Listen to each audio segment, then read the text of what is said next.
मोक्षमार्गस्य नेतारं भेत्तारं कर्मभूधृतां ज्ञातारं विश्वतत्त्वानां वन्दे तद्गुणलब्धये वन्दे तद्गुणलब्धये। जीवषट्काय लेशाः पंचान्ये चास्तिकाया व्रत समिति गति ज्ञान चारित्र भेदाः इत्येतन्मोक्षमूलं त्रिभुवनमहितैः प्रोक्तमर्हब्धिरीशैः प्रत्येति श्रद्धाति स्पृशति च मतिमान यः स वै शुद्धदृष्टी। आता थोडक्यात ह्याचा अगोदर अर्थ सांगते आणि मग नंतर आपण त्याचं सगळं स्पष्टीकरण करूया। ह्या तीन लोकांमध्ये मोक्षाचं जे कारण आहे आणि ते कुणी सांगितलेलं आहे? त्रिभुवन महिते। त्रिभुवन महिते म्हणजे जे या तीन लोकांमध्ये सर्वोत्कृष्ट आहेत, महान आहेत। तर अशा त्या अरिहंत भगवंतांचे पण जे मुख्य आहेत म्हणजे तीर्थंकरांच्या द्वारे त्यांनी काय सांगितलेलं आहे? तर हे जे तीन लोकांमध्ये आता आपण बघणार आहोत ते म्हणजे पहिल्यांदा एवढं लक्षात घ्यायचं की हे कुणी सांगितलेलं आहे?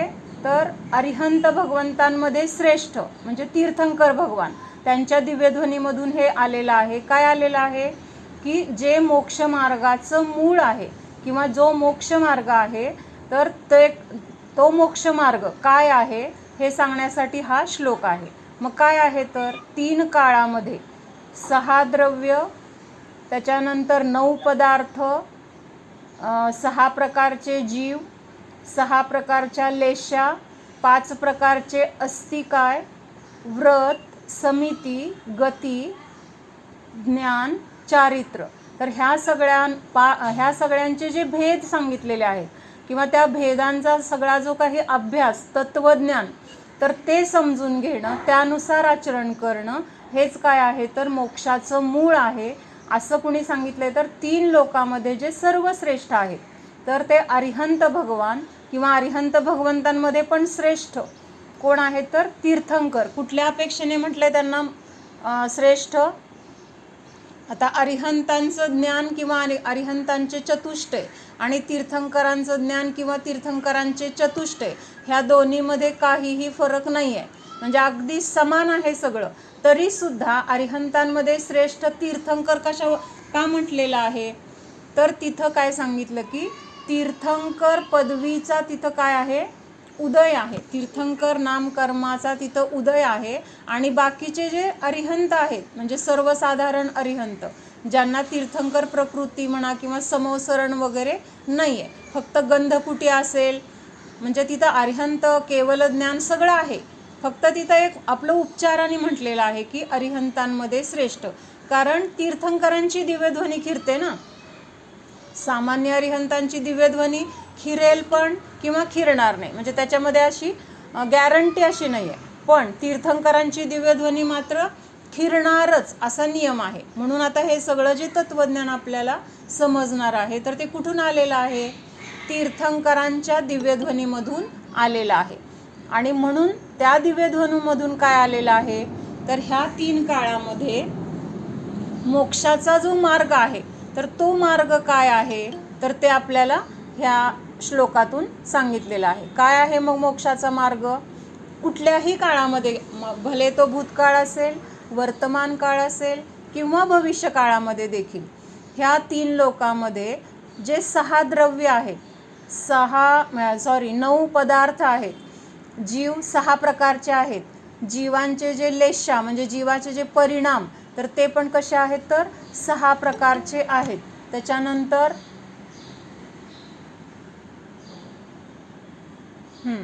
त्याच्यानंतर अजून काय सांगितलं?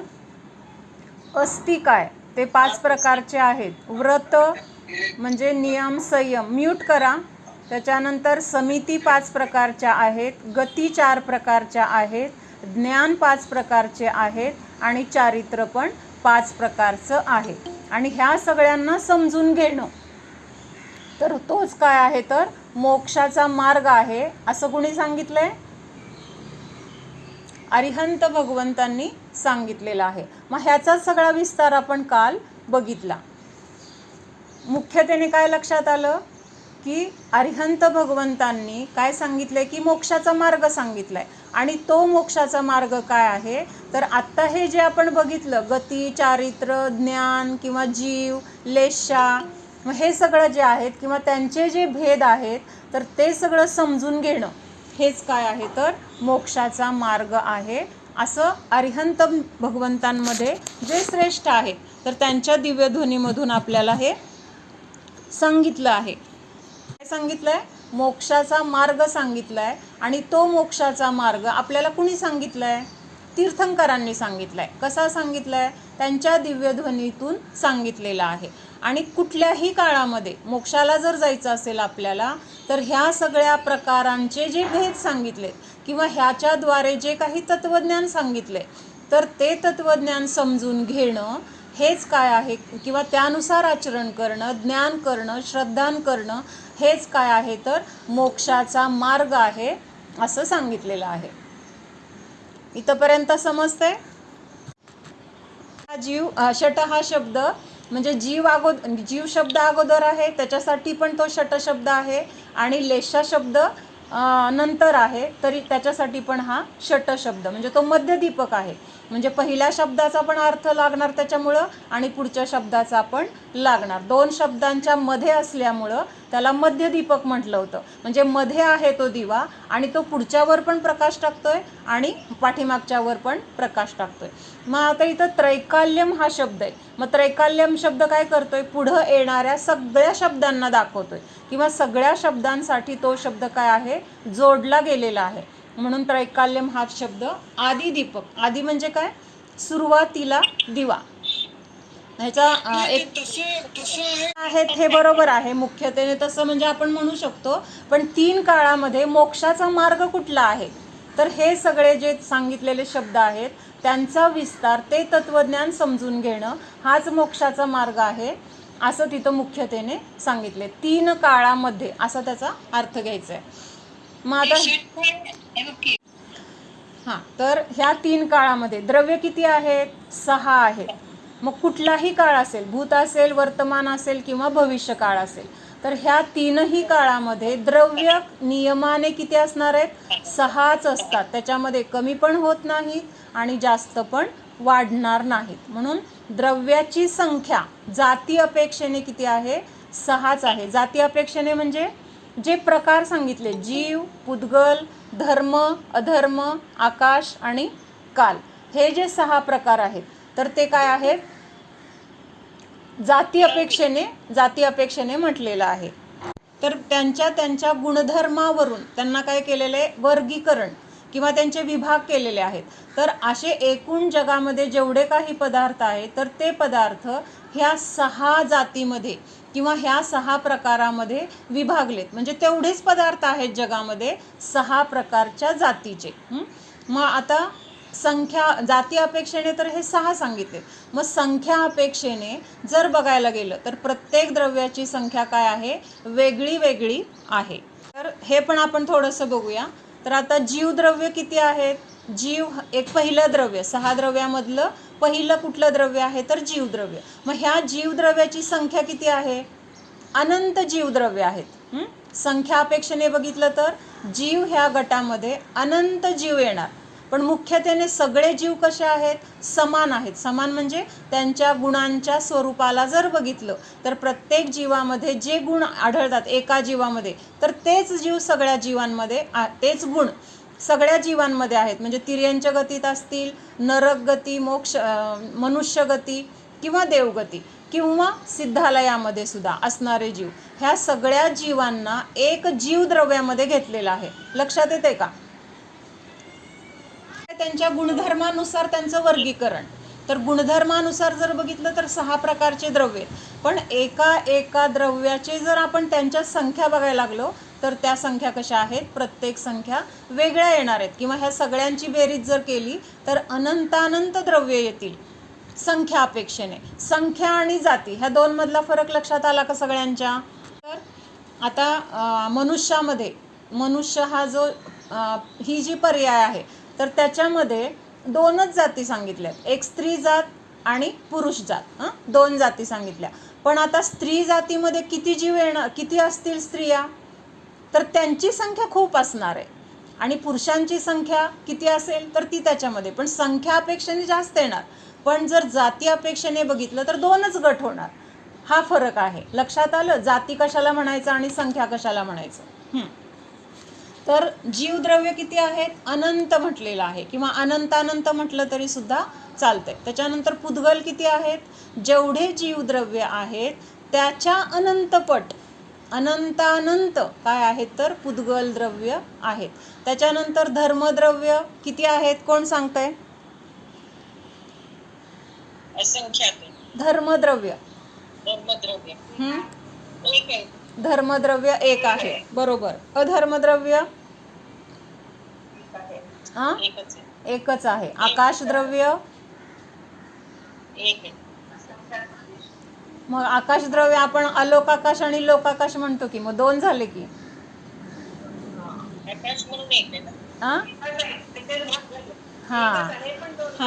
मग त्याचा विभाग फक्त केला गेलाय. असताना ते अखंड एकच आहे, त्याच्यामध्ये काही 2 असे वेगळे नाहीत.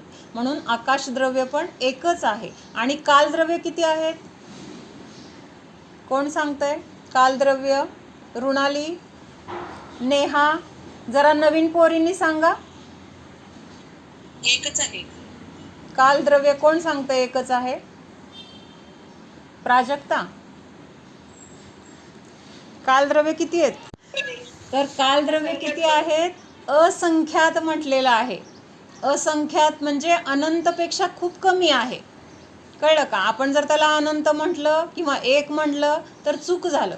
कारण लोकाकाशाचे जेवढे प्रदेश आहेत, एका एका प्रदेशावर एक एक कालद्रव्य असं स्थित आहे. स्थित आहे म्हणजे काय? एक एक प्रदेश त्या कालद्रव्यांनी व्यापलेला आहे. म्हणून त्या लोकाकाशाचे प्रदेश किती आहेत? असंख्यात आहेत. मग प्रत्येक प्रदेशावर एक एक कालाणू असं जर म्हटलं तर तिथं काय झालं? कालाणू पण असंख्यात झाले. आणि अशा पद्धतीने जाती जरी 6 असल्या तरी संख्या अपेक्षेने काय आहेत? प्रत्येकाची संख्या वेगळी आहे. आणि ह्या सगळ्यांची जर आपण बेरीज केली जीवपासून कालद्रव्यापर्यंत, तर ती बेरीज पण किती येणार आहे? अनंतानंत येणार. तर हे झालं द्रव्याचं. त्याच्यानंतर पुढचं कुठलं आहे? 9 पदार्थ. 9 पदार्थ कशाला म्हटलंय? तर 7 तत्व जी आहेत कुठली, आपण ज्याचं वर्णन ह्या ग्रंथामध्ये येणार आहे. आता 6 द्रव्य तर बघितली, 7 तत्व कोण सांगतंय? निरंजन सांग. आणि ह्याच्यामध्ये 2 पाप आणि पुण्य मिसळलं की काय झालं? तिथं 9 पदार्थ म्हटलं गेलं. मग ह्याचा आपण विस्ताराने आता ग्रंथामध्ये बघणारच आहोत. त्याच्यानंतर पुढचं कुठलं आहे? जीव षटकाय लेशा. जीव 6 प्रकारचे कुठले सांगितले होते काल? स्थावर आणि दुसरं त्रस. बरोबर. आता 5 स्थावर मध्ये कोण येणार? इंद्रियवाले येणार. त्यांची नावं सांगा. पृथ्वी, वायू, जल, वनस्पती, अग्नी. बरोबर. हे काय आहेत? 5 प्रकारचे स्थावर म्हटले गेले. ह्यांना काय आहे तर एकच इंद्रिय आहे. मग एकच इंद्रिय असेल तर त्या जीवांना नियमाने कुठलं इंद्रिय असणार? कुठलं असू शकेल का? चक्षुरेंद्रिय आहे, रसनेंद्रिय आहे, एकच कुठलं तरी आहे असं होऊ शकत नाही. जर एक इंद्रिय आहे म्हटलं तर नियमाने स्पर्शनेंद्रियच असणार. त्याच्यानंतर लेशा किती प्रकारच्या आहेत तर 6 प्रकारच्या लेशा सांगितल्या. आता लेशा कशाला म्हटलंय? खालीवर करतात असं नाही म्हणायचं, पण जीवाचे जे परिणाम आहेत ते कसे आहेत? कमी जास्त होतात. म्हणजे कधी तीव्र कषाय आहेत, कधी मंद कषाय आहेत, त्याच्यापेक्षा मंद आहेत. म्हणजे हे जे तरतमता म्हणजे कमी जास्तपणा जो मोजला जातो, तर ते मोजण्याचं परिमाण किंवा माप त्याला काय म्हटलेलं आहे? लेशा. आणि हे परिणाम मुख्यतेने 6 विभागात केलेला आहे. तसं जर बघायला गेलं तर ह्या परिणामांचे सुद्धा असंख्यात भेद आहेत असं सांगितलं जातं. पण आपल्याला समजण्यासाठी, थोडक्यात लक्षात येण्यासाठी हे 6 प्रकार सांगितलेले आहेत. कुठले? 6 प्रकारच्या लेशा. त्यांची नावं कोण सांगेल? म्हणजे हे काय हां, हे 6 प्रकारच्या लेशा. त्याच्यामध्ये पण काय केलेलं आहे, मुख्यत्वेने 2 प्रकार केले. एक शुभ लेशा आणि अशुभ लेशा. तर अशुभ लेशा म्हणजे काय, अतिशय तीव्र परिणाम किंवा क्रूर किंवा तिथं तीव्र कषायांचा उद्रेक, तर तिथं काय म्हटलेलं आहे, अशुभ लेशा. मग ह्या 3 कुठल्या आहेत तर कृष्ण, कापोत आणि नील. आणि ज्या शुभ म्हटल्या जातात, शुभ म्हणजे काय, जिथं कषायांची मंदता आहे, तर तिथं 3 लेशा कुठल्या सांगितल्यात, पीत, पद्म आणि शुक्ल. म्हणजे पहिल्यांदा तर एवढं समजून घ्यायचं की ह्याच्याद्वारे त्या जीवाचे परिणाम तीव्र आहेत की मंद आहेत, त्याच्यामध्ये सुद्धा किती तीव्र आहेत किती मंद आहेत हे मोजण्याचं जे माप आहे, तर त्याला काय म्हटलेलं आहे, लेशा असं म्हटलेलं आहे. त्याच्यानंतर पुढचं आहे पंचान्ने चास्तिकाया. पंचान्ने चास्तिकाया म्हणजे काय, 5 प्रकारचे अस्तिकाय आहेत असं सांगितलं. आता अस्ति म्हणजे असणे, काय म्हणजे काय, बहुप्रदेशी असा शब्द घ्यायचा आहे. काय म्हणजे तिथं आपल्याला जे शरीर आहे तसं शरीर घ्यायचं नाही, पण त्या प्रत्येक द्रव्याचे जे काही प्रदेश असतील तर त्या प्रदेशाला धरून, त्यांच्या संख्येला धरून, त्याच्यावरून ते प्रदेश जास्त आहेत का कमी आहेत, तर त्याला काय म्हटलेलं आहे, काय म्हटलेलं आहे. म्हणजे प्रदेशाचा समानार्थी शब्द इथं काय घ्यायचा आहे, कायवान म्हटले. कायवान म्हणजे काय, बहुप्रदेशी, म्हणजे ज्याचे प्रदेश एक प्रदेशापेक्षा जास्त आहेत. आता एक प्रदेशी आपण आत्ता बघितलं होतं, कुठलं द्रव्य आहे एक प्रदेशी, द्रव्याचे प्रदेश कसे आहेत तर एकच प्रदेशी. एक प्रदेशीचा अर्थ काय होतो की आता समजा आपल्याला काय माहिती आहे, आता 1 सेंटीमीटर किंवा 1 मिलीमीटर असं, म्हणजे ह्याच्यामधलं सगळ्यात छोटं माप की जे परत त्याचा दुसरा विभाग होणार नाही, इतकं छोटं ते क्षेत्राचं माप, तर त्याला काय म्हटलेलं आहे, प्रदेश. आणि दुसऱ्या पद्धतीने काय सांगितलं जातं की ज्याच्यावर एक परमाणू जेवढी जागा व्यापतो, तर त्याला म्हटलेलं आहे एक प्रदेश म्हटलेलं आहे. म्हणजेच परमाणू हा अतिसूक्ष्म आहे, म्हणजे तो डोळ्याचा अवधिज्ञानाचा सुद्धा विषय नाही, तर केवल ज्ञानाचा तो विषय आहे. आणि त्या म्हणजे इतक्या सूक्ष्म परमाणूला जेवढी जागा लागते व्यापण्यासाठी किंवा बसण्यासाठी, थांबण्यासाठी, तर तेवढ्या प्रदेशाला काय म्हटलेलं आहे, एक प्रदेश म्हटलेला आहे. आणि तेवढाच तो कोण आहे, कालद्रव्य आहे. म्हणून कालद्रव्याचे प्रदेश एक असल्यामुळं त्याला इथं बहुप्रदेशी म्हणता येणार नाही. बहुप्रदेशी म्हणजे काय, एक पेक्षा जास्त ज्याचे प्रदेश आहेत. बहु म्हणजे जास्त, मग ज्याचे प्रदेश जास्त आहेत त्याला बहुप्रदेशी म्हटलं. मग जीवाचे प्रदेश किती आहेत, या थोडक्यात की जीव असंख्यात प्रदेशी आहे. कारण जेव्हा समुद्घात वगैरे केला जातो त्यावेळेस, समुद्घाताच्या वेळेस तो जीवाचं काय होतो, विस्तार, लोकाकाशा एवढं त्या जीवाचं काय होतं, आत्मप्रदेश पसरले जातात. म्हणजेच लोकाकाशा एवढेच प्रदेश जीवाचे पण म्हटले जातात. म्हणून असंख्यात प्रदेशी आहे. पुद्गल किती आहे, तर पुद्गल द्रव्य तसं तर बघितलं तर शुद्ध पुद्गल द्रव्य एक प्रदेशी आहे, पण ज्या वेळेस त्याचं स्कंद रूपाने काय होतं तर एकमेकांमध्ये ते बांधले जातात किंवा त्यांचं बंधन होतं, तर त्यावेळेस किती प्रकाराने ते बंद होऊ शकतात किंवा किती प्रकाराने ते एकत्र येऊ शकतात, तर तिथं म्हटलं की भले 2 पासून पुढचे 150 अंकी संख्येपर्यंत त्यांना काय म्हटलं जातं, संख्यात म्हटलं जातं. 150 अंकाच्या पुढं असलेले जे परमाणूंचा स्कंद असेल तर त्याला म्हटलं जातं असंख्यात. आणि सगळ्यात मोठा स्कंद जे काही आपण मोजू शकत नाही तर त्याला म्हटलं अनंतानंत. म्हणून मग पुद्गलाचे प्रदेश संख्यात, असंख्यात किंवा अनंत. एक प्रदेशी पण आहेच, पण हे सगळे पुढचे पण स्कंद रूपाने असल्यामुळं त्याला तिथं बहुप्रदेशी म्हटले. आणि धर्म अधर्मद्रव्य ते पण कसं आहे तर असंख्यात प्रदेशी आहे, कारण पूर्ण लोकाकाशामध्ये धर्मद्रव्य पण व्यापलेलं आहे, अधर्मद्रव्य पण व्यापलेलं आहे. त्याच्यानंतर पुढचं आहे आकाशद्रव्य. आकाशद्रव्याचे प्रदेश किती आहेत, अनंत प्रदेश आहे. सगळ्यात मोठं कुठलं द्रव्य असेल तर आकाशद्रव्य, कारण ह्या आकाशद्रव्यामध्येच बाकीची सगळी द्रव्य समावलेली आहेत आणि लोकाकाशामध्येच समावलेली आहेत. आणि बाकीचं मोकळं अलोकाकाश तर किती आहे, त्याचं काही मोजमापच नाही. म्हणून आकाशद्रव्य अनंतानंत प्रदेशी आहे. कालद्रव्य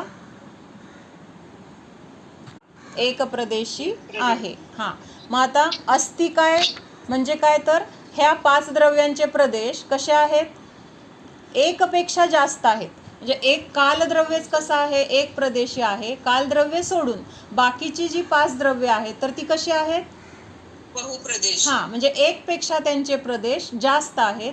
त्यामुळे त्यांना काय म्हटलंय, बहुप्रदेशी किंवा कायवान म्हटलेलं आहे किंवा अस्तिकाय म्हटलेलं आहे. अस्ति म्हणजे काय, असणे. काय असणे, ज्यांचे प्रदेश 2 1 पेक्षा जास्त आहेत तर त्यांना काय म्हटले, बहुप्रदेशी किंवा कायवान म्हटले किंवाच अस्तिकाय. काय म्हणजेच काय, अनेक प्रदेशांचं एकत्रितपणे येणं, तर ते काय झालं, काय असं म्हटलंय. आता आपलं शरीर सुद्धा पुद्गल म्हणतो आपण, पण किती पुद्गलापासून बनलंय आपलं शरीर.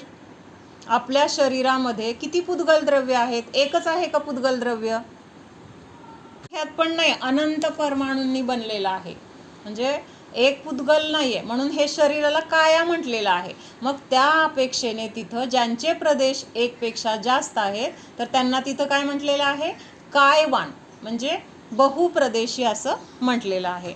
व्रतामध्ये अणुव्रत आणि महाव्रत. अणुव्रत आणि महाव्रत म्हणजे जे जे ज्याच्या त्याच्या शक्तीनुसार जेवढं धारण करू शकतात तर त्याला, त्यामुळे तिथं काय केली आहे, विभागणी केली. जे पूर्ण त्याग करू शकतात पापांचा त्यांना महाव्रती म्हणता येते, आणि ज्यांना अजून पूर्ण सगळा पापाचा त्याग करू शकत नाहीत मग त्यांनी काय केले, अंशाने व्रतांना धारण केले तर तिथं अणुव्रत म्हणायचं. मग त्याच्यानंतर पुढचं सांगितलं की समिती. समिती किती आहेत आणि कोणत्या आहेत, कोण सांगतंय.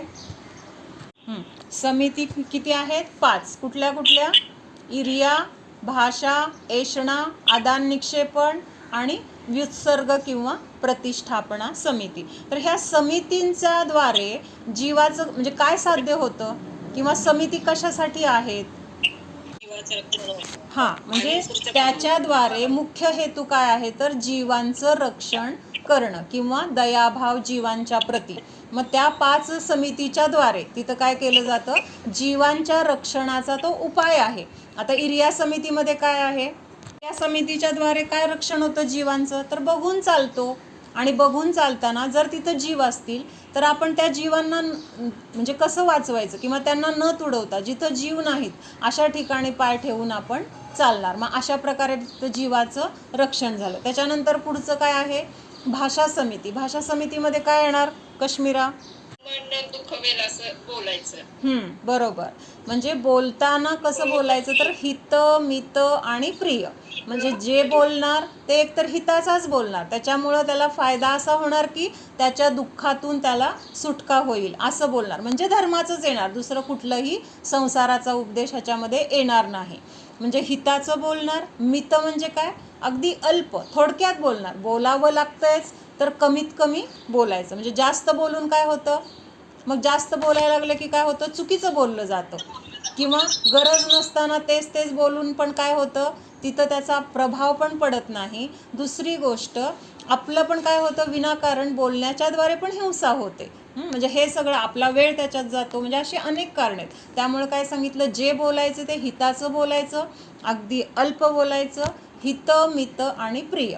आणि ते बोलणं पण कसं पाहिजे, कानाला मधुर वाटेल. म्हणजे भले आपण हिताचं बोललो किंवा कमी बोललो पण रागून बोललो किंवा काहीतरी असं कठोर बोललो तरीसुद्धा काय होणार आहे, तिथं त्या जीवाला दुखणार आहे, त्रास होणार आहे. कसं जोरात सांगितलं, हळू सांगता येत नाही का, वाटतं की नाही आपल्याला, बरोबर सांगितलेलं असतं तरी पण नीट सांगितलं की कसं वाटतं, हां ऐकावं, आणि जोरात सांगितलं की वाटतं जाऊ दे कशाला ऐकायचं, असं सांगतेत का. म्हणजे असं काय असतं तर त्याच्याद्वारे दुखावलं जातं. म्हणजे हिथं पण काय झालंय, दया कशी किंवा दुसऱ्याला दुखावलं जाणार नाही ह्याचंच तिथं काय आहे, पालन आहे. त्याच्यानंतर तिसरं कुठलं आहे, इरिया, भाषा, ऐषणा. ऐषणा समितीमध्ये काय सांगितलंय, मी सांगू का, 40 दोष तर आहेत मुख्यतेने.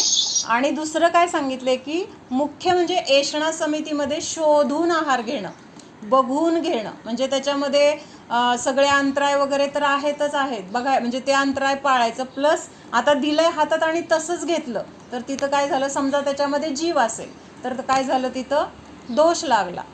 म्हणून तिथं ऐषणा समितीच्या द्वारे आहार कसा आहे तर शोधन करून घेतला जातो. त्याच्यानंतर पुढची समिती आदान निक्षेपण समितीमध्ये कसं जीवांचं रक्षण होतं, म्हणजे जी वस्तू घेणार ती घेताना पण बघून घेणार ना आणि ठेवताना पण तिथं जीव आहेत का. नाहीतर असं आपण काय करतो, इथं बसलेला असतो, कुठं उठून तिथपर्यंत जायचं, इथून तिथं अशी वस्तू ढकलून देतो. काय असेल ते असं ढकलून देतो. मग ढकलून दिल्यामुळे काय झालं, तेवढं जिथंपासून ते ढकलत पुढं गेलं तर तिथं असणाऱ्या सूक्ष्मजीवांची हिंसा तर झालीच झाली. फक्त आपल्याला वाटतं कुठं काय नाही दिसत आहे, मग ढकललं तर चालतंय, पण सूक्ष्मजीव सगळीकडे आहेत की नाही. त्यामुळं ते एकतर नीट बघितलं पण जात नाही तसं ढकलताना, आणि जरी वाटलं तिथं जीव नाही तरी पण तिथल्या जीवांची तिथं काय झालेली असते, हिंसा झालेली असते. म्हणून वस्तू घेताना पण बघून घ्यायची आणि असं ढकलता न ढकलता किंवा न फेकता, फेकल्यावर सुद्धा आपण असं जोरात फेकलं आणि तिथं जिथं पडलं तिथं एखादा जीव असेल, बरोबर त्याच्या अंगावर पडलं तर काय होणार, तो जीव आपोआप तिथं मरणार. म्हणून तिथं घेताना बघून घेणं जसं गरजेचं आहे तसं ठेवताना पण व्यवस्थित बघून ठेवणं हे आदान निक्षेपण समिती झाली. मग हे सगळे फक्त मुनींसाठीच आहेत असं नाही बरं का, श्रावकासाठी पण ह्या गोष्टी गरजेच्या आहेत. ह्याच्याद्वारे आपल्याकडून पण हे जर पाळलं नाही तर आपल्याला त्याचे दोष लागणारच आहेत. म्हणून समजलंय ना तर त्याचा आपल्या जीवनामध्ये आचरणामध्ये त्या गोष्टी आल्या पाहिजेत. आता विसर्ग समितीमध्ये काय येणार, जीवजंतू आहेत का काय हे बघणं गरजेचं आहे. बरोबर. हे हां, मलमूत्र विसर्जन करत असताना पण ती जागा बघून तिथं काही जीव वगैरे नाहीत ना, गवत नाही ना, हे सगळं बघून तिथं काय केलेलं आहे, विसर्जन करणं. तर त्याला म्हटलेलं आहे व्युत्सर्ग किंवा प्रतिष्ठापन समिती जाते. पुढचं काय आहे, गती 4 आहेत. कुठल्या कुठल्या गती आहेत, मनुष्यगती, देवगती, तिर्यंच गती आणि नरक गती, ह्या 4 गती आहेत. त्याच्यानंतर पुढचं काय आहे, ज्ञान किती प्रकारचं आहे, हे फक्त 95 म्हणजे आस्तिकायसाठी आलेलं आहे, पुढच्यासाठी नाही आला. व्रत तर आता आपण इथं अणुव्रत आणि महाव्रत बघितलं, किंवा गती 4 आहेत, त्यामुळं तो 95 शब्द फक्त आस्तिकाय पुरता आहे, पुढच्या शब्दाला लागू पडत नाही. तर गती 4 प्रकारच्या आहेत. आणि पंचमगती म्हटलं जातं पण मुख्यतेने ह्या संसारामध्ये फिरण्याच्या म्हणून ह्या 4 गतींनाच घेतलेलं आहे. त्याच्यानंतर ज्ञान किती प्रकारचं आहे आणि कुठलं आहे, 5 प्रकारचे ज्ञान, मतिज्ञान क्रमाने सांगायचं बरोबर, मतिज्ञान, श्रुतज्ञान, अवधिज्ञान, मनपर्यय ज्ञान आणि केवल ज्ञान, हे 5 प्रकारचे ज्ञान आहेत. आणि ह्याचा विस्तार आपल्याला पुढं येणार आहे. त्याच्यानंतर पुढं काय अजून, चारित्र किती आहे, चारित्र पण 5 प्रकारचं सांगितलं. चारित्र घ्यायचंय, ते महाव्रतामधलं चारित्र फक्त मुनींचंच झालं, म्हणजे ते 13 प्रकारचं, म्हणजे महाव्रत, समिती, 3 गुप्ती वगैरे, किंवा अजून काय येणार. तर इथं जे चारित्र 5 प्रकारचं सांगितलंय तर ते कुठलं आहे, सामायिक, छेदोपस्थापना, परिहार विशुद्धी, अजून सूक्ष्म संप्राय आणि यथाख्यात चारित्र. तर आता आपण ह्याचं पण काय करूया, थोडक्यात बघूया. सामायिक चारित्र म्हणजे काय, तर समताभावामध्ये राहणं किंवा समताभावाला धारण करणं, हे मुख्यतेने काय आहे, समताभाव. मग आता ह्याच्यामध्ये काय येणार, फक्त ध्यानाला बसलं म्हणजे तेवढंच समताभाव आहे असं नाही, तर सर्व जीवांच्या प्रती तिथं काय आहे, समान वागणूक, किंवा सगळे जीव समान आहेत, कोणी चांगला, कोणी वाईट, कोणी माझ्यासाठी फायद्याचा, कोणी माझा शत्रू, असे भाव जिथं नाहीत तर तिथं सर्व जीवांच्या प्रती समताभाव, तर त्यालाच काय म्हणलंय, समताभावामध्ये राहणं, हेच जे चारित्र आहे तर ते सामायिक चारित्र. म्हणजेच काय आहे, समताभाव आहे म्हणजे काय आहे, तिथं कुठलेही कशाय नाहीत, आहे की नाही, कुठल्याही इच्छा नाहीत.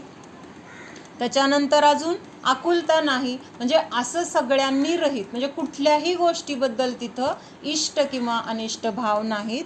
तर समताभाव म्हणजे काय, तर प्रवचनसारमध्ये गाथा आहे, चारित्रम खलु धम्मो, धम्मो जोसो समुत्ती निद्दिठ्ठो, मोहक कोह विहीनो, परिणामो अप्पणोहु समो.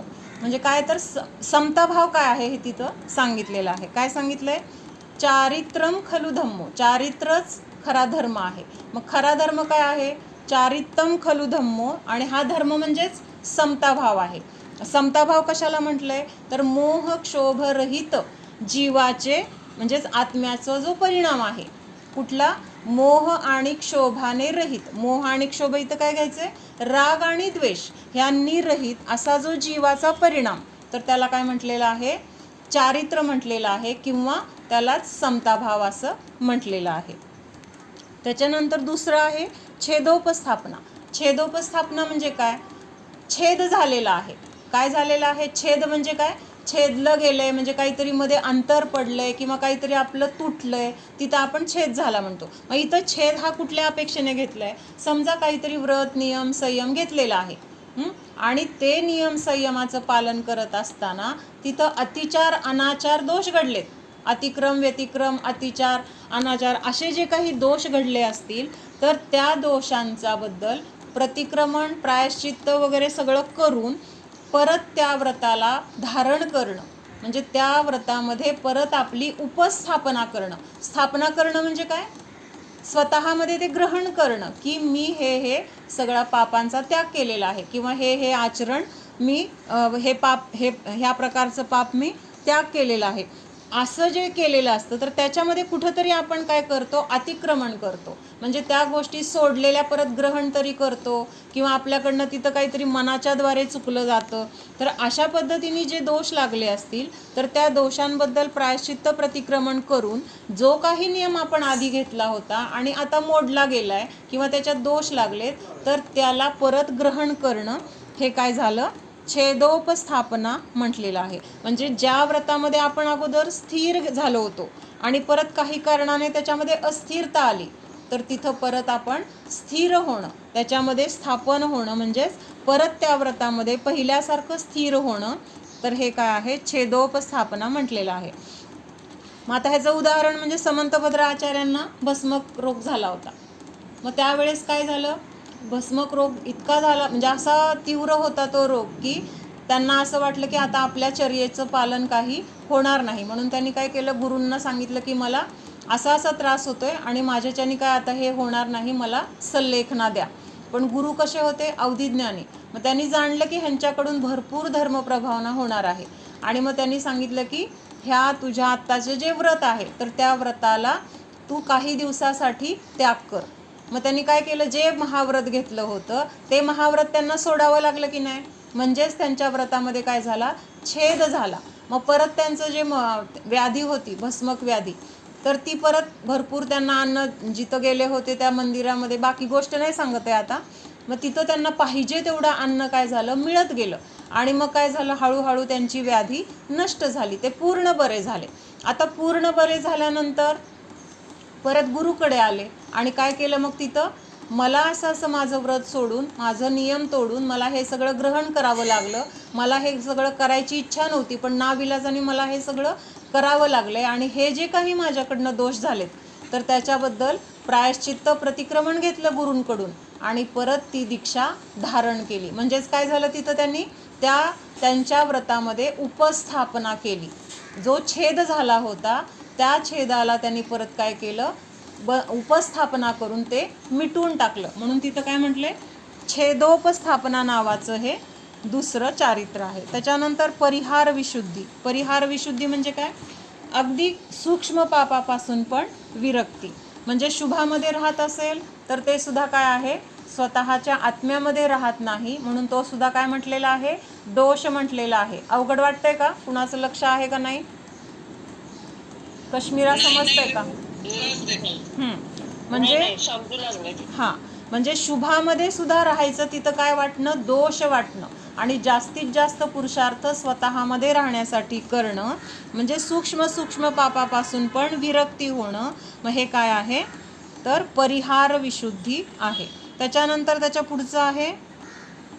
पुढचं कुठलं आहे? सूक्ष्म सांप्राय. सूक्ष्म सांप्राय म्हणजे काय? कषाय. तर ह्या सूक्ष्म थोडेसे जिथं सूक्ष्म कषाय आहेत, म्हणजे तिथं ते चारित्र्य आहे, पण कसं आहे? अल्प कषायांना त्यांनी धारण केलेलं आहे, म्हणजे सूक्ष्म कषाय असलेले चारित्र्य. मग आता मुनी आहेत, सूक्ष्म सांप्राय म्हणजे कुणाचं चारित्र्य असणार आहे? हे मुनींचंच आहे. मग तिथं कुठले कषाय आहेत त्यांना? संज्वलन, क्रोधमान, मायालोभ आपण म्हणतो, बरोबर आहे? हा, तर ह्या संज्वलन, क्रोधमान, मायालोभामध्ये सुद्धा त्याच्यामध्ये सुद्धा इतके ते कषाय मंद मंद असतात की म्हणजे ते कषाय आपल्याला तर बाहेरून ओळखू पण येत नाही, त्यांच्या पण मनामध्ये तसं त्या कषायांना अनुरूप त्यांचे काही विचार नसतात, पण अबुद्धिपूर्वक ते कषाय आहेत. म्हणजे त्यांनी जाणीवपूर्वक किंवा त्यांच्या इच्छापूर्वक असं ते कषायांचं त्यांना जाणीव होत नाही तिथं, पण अबुद्धिपूर्वक तिथं त्या गोष्टी असतात. म्हणून त्या अपेक्षेने काय म्हटलंय, अगदी सूक्ष्म म्हणजे संज्वलनमध्ये सुद्धा म्हणजे त्या त्या कषायांमध्ये सुद्धा परत तीव्र, तीव्रतर आणि तीव्रतम असे भेद केलेले आहेत. मग संज्वलनाचा जेव्हा तीव्र उदय असतो तेव्हा काय करतात मुनी? जेव्हा त्यांना संज्वलन कषायाचा तीव्र उदय आहे तर त्यावेळेस त्यांच्याकडून काय होत असेल? संज्वलन कषायाच्या तीव्र उदयामध्येच त्यांना शास्त्र वाचन करण्याचे भाव येतात किंवा शास्त्र लिखाण करण्याचे भाव येतात. षट आवश्यक त्यांचे जे आहेत ते पाळण्याचे भाव किंवा आहार, विहार, निहार ह्या सगळ्या क्रिया म्हणजे एक आत्म्यामध्ये राहण्याचं सोडून बाकीच्या ज्या ज्या क्रिया घडतात त्या घडतात, कारण तिथं संज्वलन कषायाचा तीव्र उदय आहे. कळतंय का? म्हणजे 6व्या गुणस्थानामध्येच ह्या सगळ्या गोष्टी घडतात. आणि 6व्या गुणस्थानामध्ये संज्वलन कषाय तर सगळ्यात मंद म्हटलाय. कसा म्हटलाय? पाण्यावरची रेष अशी उमटेपर्यंत ती मिटत जाते. त्याच्यामध्ये सुद्धा काय म्हटलेलं आहे? तीव्र संज्वलनचा उदय, आणि त्याच्यामध्ये मग एखाद्या शिष्याला उपदेश देण्याचे भाव येतात. संज्वलन म्हणजे जे आपले क्रोध, मान, मायालोभ हे 4 कषाय आपण म्हणतो की नाही. आता कषाय कुठले आहेत? कषाय म्हणजे जे आपल्याला त्रास देतात, कसतात, त्यांना कषाय म्हटलंय. मग हे कषाय किती प्रकारचे आहेत? तर 4 प्रकारचे. क्रोध, मान, माया आणि लोभ हे तर प्रकार झाले. परत ह्या कषायांची पण तीव्रता कमी जास्त असते. मग हे कमी जास्त मोजण्याचं जे प्रमाण आहे तर त्याच्यामधलं सगळ्यात कमी तीव्रतेचे जे कषाय आहेत तर त्यांना म्हटलंय संज्वलन कषाय. म्हणजे आपण याच्यासाठी उदाहरण बघितलं होतं. कुठलं? पहिल्यांदा तर अनंतानुबंधी, अप्रत्याख्यानावरण, प्रत्याख्यानावरण आणि सगळ्यात शेवटचे आहेत ते संज्वलन. मग मुनींना असतात ते संज्वलन आपण म्हणतो. आणि हे संज्वलन कषाय पण अतिशय मंद असतात असं म्हणतो. पाण्यावरची रेषेचं उदाहरण बघतो. मग आता सगळ्यात तीव्र जे कषाय आहेत अनंतानुबंधी, तर त्याला काय म्हटलेलं आहे? दगडावरची रेष. मग दगडावर जर अशी रेष मारलेली, रेष म्हणजे खडूनी वगैरे नाही आहे, तर चीर पडलेली असेल किंवा त्याला असं दगडानेच असं कोरलं गेलेलं असेल तर ते मिटायला किती काळ जातो? कधी मिटेल ह्याची गॅरंटी नाही, इतका काळ जाईल. मग त्याला काय म्हटलंय? अनंतानुबंधी. म्हणजे जे लवकर संपत नाहीत, अनंत काळापर्यंत ते राहतात किंवा ते आपल्या अनंत काळापर्यंत आपल्याला ह्या संसारात बांधून ठेवतात, म्हणून त्याला अनंतानुबंधी म्हटलं. दुसरं कुठलं आहे? अप्रत्याख्यानावरण. म्हणजे अनंतानुबंधी तर नष्ट झाले, पण अप्रत्याख्यानावरण कर्म काय करतं की आपल्याला कुठलाही व्रत, नियम, संयम घेण्याचे भाव होऊ देत नाही. म्हणजे सगळेजण एकासन करतायत पण मला इच्छाच होत नाही, मला उपवास करायचे भावच होत नाहीत, मला कांदा लसूण बटाटा सोडायचे भावच होत नाहीत, रात्री भोजन त्याग करण्याचे भावच होत नाहीत. का होत नाहीत? अप्रत्याख्यानावरण कर्माचा किंवा अप्रत्याख्यानावरण क्रोध, मान, माया, लोभाचा उदय आहे. मग त्याच्यानंतर प्रत्याख्यानावरण कर्म काय करतंय? आता अप्रत्याख्यानावरणचा विषय संपला किंवा ते नष्ट झाले, मग आपल्याला व्रत, नियम, संयम धारण करण्याचे भाव झाले. का झाले? तर तिथं ह्या कर्माचा अप्रत्याख्यानावरणचा नाश झालेला आहे. मग आता काय झालं? मग नाश झाला म्हणल्यावर काहीतरी आपण असे अणुव्रत वगैरे धारण केली. कशामुळं केली? अप्रत्याख्यानावरण क्रोध, मान, माया, लोभाचा नाश झाला. मग आता राहिलंय कुठलं पुढं? प्रत्याख्यान आणि संज्वलन. मग हे दोन काय करतात? प्रत्याख्यानावरण कर्म काय करतंय किंवा कशाय काय करतात? तर आपल्याला महाव्रत धारण करू देत नाहीत, सगळ्या परिग्रहाचा त्याग करू वाटत नाही, सगळ्या पापांचा त्याग करू वाटत नाही, घरामध्ये राहावं वाटतं. मग हे जे आहेत तर हे कोण कशामुळं आहेत? प्रत्याख्यानावरण क्रोध, मान, माया, लोभ आहेत, म्हणून हे आपल्याला असे भाव होतात. त्याच्यानंतर संज्वलन म्हणजे काय आहे? संज्वलन कशाय? आता प्रत्याख्यानावरण पण संपलंय, मग तिथं आपण हे कशाय संपले की तिथं महाव्रत धारण केलं, मग तिथं काय दिसते? आता मुनी अवस्था दिसते. संज्वलन म्हणजे काय? अतिशय मंद कषाय. म्हणजे तिथं ना इंद्रिय विषय भोगांची इच्छा आहे, ना परिग्रहाची आहे, ना कुठल्या आरंभाची आहे. ह्या सगळ्या गोष्टींचं काय झालेलं आहे, त्याग झालेला आहे. आणि हा त्याग कधी होतो, जेव्हा आपले परिणाम अतिशय मंद आहेत किंवा ह्या सगळ्या गोष्टीपासून त्या कशा संज्वलनच्या निमित्तामध्ये काय होतं, आपोआप विरक्ती, उदासीनता येते, कुठल्याही गोष्टीबद्दल आसक्ती राहत नाही. आणि असे संज्वलन कशा आहे, मग आता मुनींमध्ये आहेत, मग मुनींमध्ये असताना ते संज्वलन कशा आहे, तिथं सुद्धा काय आहे, त्याच्यामध्ये परत तीव्र, तीव्रतर, तीव्रतम असं तिथं भेद केलेला आहे. आणि ज्या वेळेस त्यांची संज्वलन कषायांची तीव्रता आहे, त्यावेळेस त्यांचं मग 6व्या गुणस्थानात शुभरूपाने ज्या ज्या गोष्टी केल्या जातात, तर ते काय आहे, संज्वलनाच्या तीव्र उदयामध्ये केल्या जातात. आणि संज्वलनचा मंद उदय असेल तर त्यावेळेस तिथं काय म्हटलंय, मग हे सूक्ष्म सांप्राय नावाचं चारित्र्य म्हटलेलं आहे. लक्षात येते का, राजूभून समजलं? मधला सगळ्यात मंद असलेला म्हणजे मंद परिणाम जिथं आहेत असा तो भाव, त्याला संज्वलन म्हटलेला आहे. त्याच्यानंतर पुढचं आहे यथाख्यात चारित्र्य. यथाख्यात शब्दाचा अर्थ कोण सांगतंय? यथाख्यात म्हणजे जसं आहे तसं, अपेक्षेने नाही म्हणायचं मला. यथाख्यात शब्दाचा अर्थ म्हणजे काय, जसं आहे तसं, ओरिजिनल जे रूप आहे, शुद्ध स्वरूप जे आहे, किंवा जन्मजात. यथाजातचा अर्थ काय होतो, जन्मताना जसा होता तसा, त्याला म्हटलं यथाजात स्वरूप. मग आता इथं यथाख्यात चारित्र्यामध्ये काय सांगितलंय की जीवाचं जे स्वरूप ओरिजिनल म्हणजे शुद्ध स्वरूप जे जीवाचं आहे, तर ते तिथं काय झालंय, प्रकट झालंय. मग ओरिजिनल किंवा यथाजात शब्द का आलाय, तर तिथं जे कर्म होतं किंवा जे कषाय होते, जे परिग्रह होता, शरीर होतं, तर ह्या सगळ्यांचा तिथं काय झालेलं आहे, आता नाश झालेला आहे. आणि जीवाचं जे ओरिजिनल जसं आहे तसं स्वरूप तिथं पर्यायामध्ये प्रकट झालेलं आहे. त्याला तिथं काय म्हटलं, यथाख्यात चारित्र्य, म्हणजे जसं आहे तसं तिथं प्रकट झालेलं आहे, म्हणून तिथं यथाख्यात हा शब्द आलेला आहे. मुनींना म्हटलं जातं की नाही, दीक्षा घेतली, दीक्षा घेतली म्हणजे ते आता काय झाले, यथाजात स्वरूपी म्हटलं जातं. यथाजात म्हणजे जन्मलेलं बाळ कसं असतं, जन्मताना ते त्याच्या अंगावर काही कपडे असतात का, त्याला काही दागिने हातात, काय त्याच्या मनगट्या किंवा काय काय असतं का, ते कसं असतं ना, उघडं नागडं, म्हणजे जसं जन्मताना असतं तसंच रूप मुनींचं झालंय की नाही दीक्षा घेतल्यानंतर.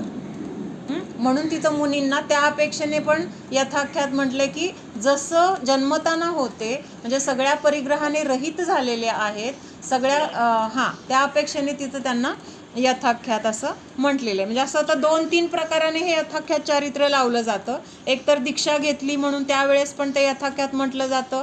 त्याच्यानंतर 13व्या गुणस्थानापर्यंत सुद्धा यथाख्यात चारित्र्य म्हटलेलं आहे.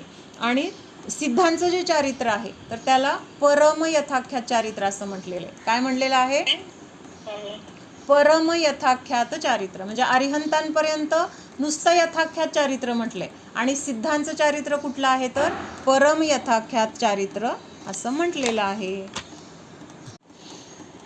ओम सावधान जाणा, हा मी शुद्ध जीव आहे, जाणणारा आहे, मात्र जाणत आहे. जाणणे सोडून मी अन्य काहीही करणारा नाहीच. जाणा, हा मी जीव अनादि अनंत आहे. तिन्ही काळामध्ये मी माझ्या अस्तित्वाने सदैव विद्यमान आहे. माझा कधीही नाश होऊच शकत नाही. हा मी अनंत ज्ञानाचा धारक आहे. माझ्यामध्ये केवल ज्ञानरूपी शक्ती विद्यमान आहेच. जाणा, हा मी शुद्ध स्वरूपी आहे, यथाजात स्वरूपी आहे. हे सर्व संयोग माझ्या आत्मस्वरूपामध्ये नाहीतच. स्वतःच्या शुद्ध स्वरूपाला जाणा. मी आहे